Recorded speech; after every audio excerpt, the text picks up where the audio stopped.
Hey guys! Hey people, and welcome to a new episode of Rambling this week. This time I'm gonna ramble about Basketful of Heads by Joe Hill, the son of Stephen King, which is a comic book miniseries and it's quite good. It has 7 issues. I've read them all in one day, don't ask me how, but I did it, and the story is neat, It uh it has a really unconventional setup, and despite being labeled as horror, it's not so much horror. It's not that particularly scary, I think, and you don't need a strong stomach to read through.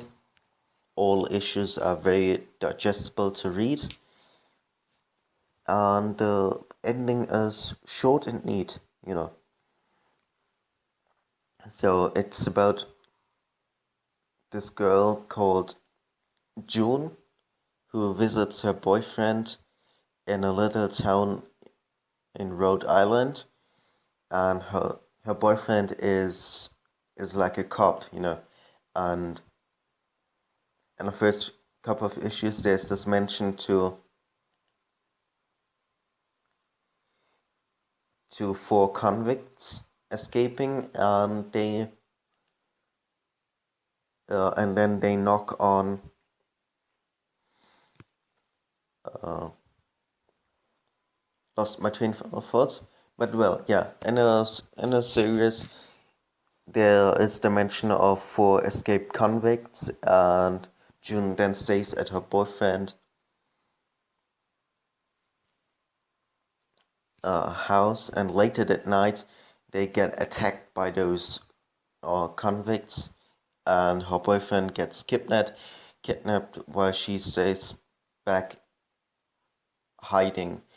Uh, and then uh, she actually gets June gets chased by this one convict, and because this house she's staying in is like kind of museum with lots of old artifacts from the Viking era. She picks up an axe, and that's where the story essentially uh,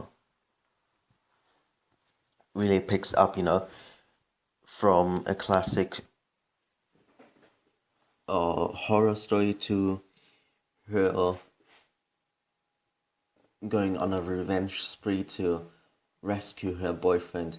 Now, you may ask yourself, why is this series called A Basket Full of Heads? It's because this axe has, yeah, the axe that she uses has mystical properties, and she fights back and decapitates actually the first convict,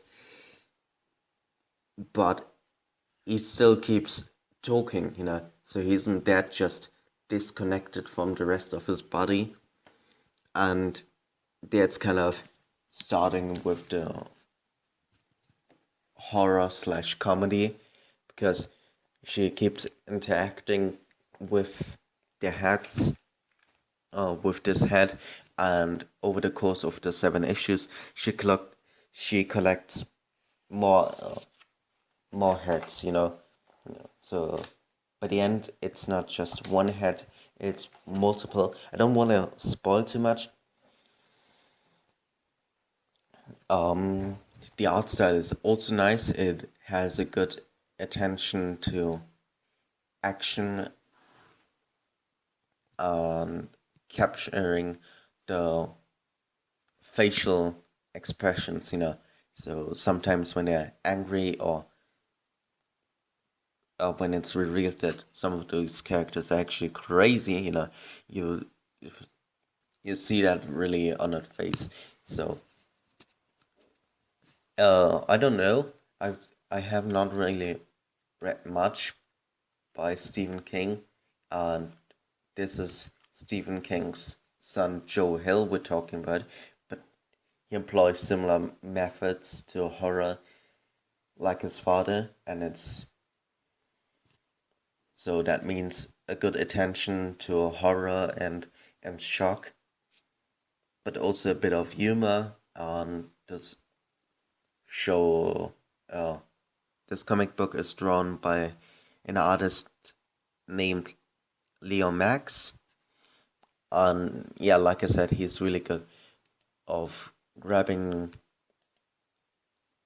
you, the reader, and presenting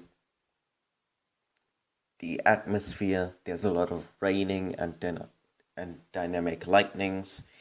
Uh, like I said, and the facial expressions are fantastic. Uh,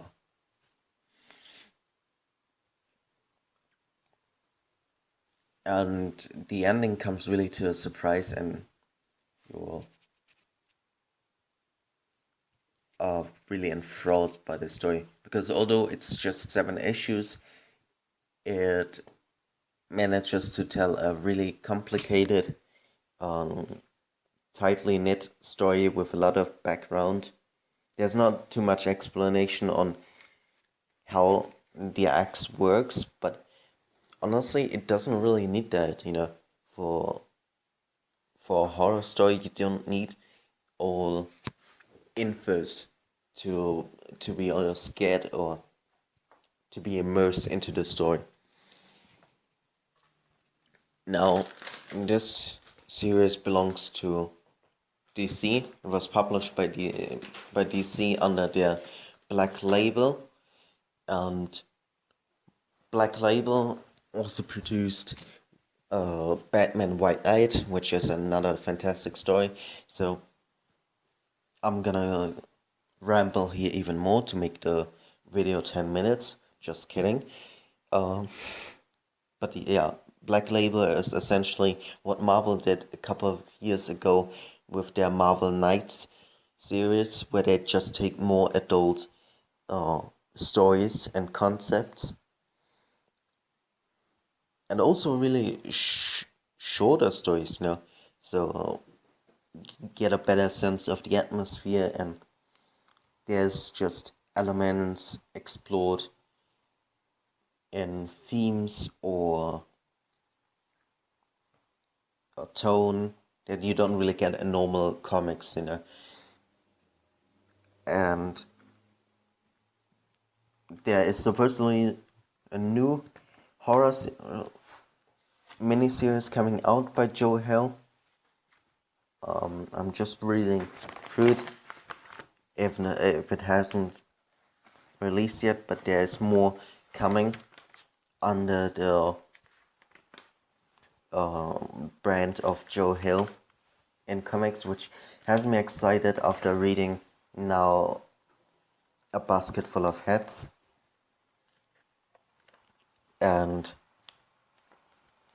I really hope you check it out, because it's fun, It's fun to read stories like that. Yes, there's Dollhouse, which I will probably read next and cover on next Sunday. And then there's also another story that takes place in the woods or something like that, and has a mystery and horror sense similar to Stranger Things. Now, the explanation for last week I didn't have something really to talk about. I had one topic, but ultimately I didn't find myself interested enough to make a video about that. I try to do 4 videos a month. That doesn't mean that I necessarily do it. And maybe I do next week a video if I have a topic. That always is the important question for me. Do I have a topic that I want to talk about? Because sometimes I prepare the necessary assets for a video, but then I think about it and find myself no longer interested in doing a video. So this can take 2 weeks or 3 weeks because I keep it lax, and four times a month is already much on a producer content, especially because I just throw all shit then on one day with editing and the rest. But yeah, again, this is going now out, and I don't care how you think about it. I have a thumbnail already, and we see us maybe next week. And perhaps I do a retelling of Basketful of Heads next week with presenting the images from the comic, if I'm still interested in doing that. Okay, fuckity bye.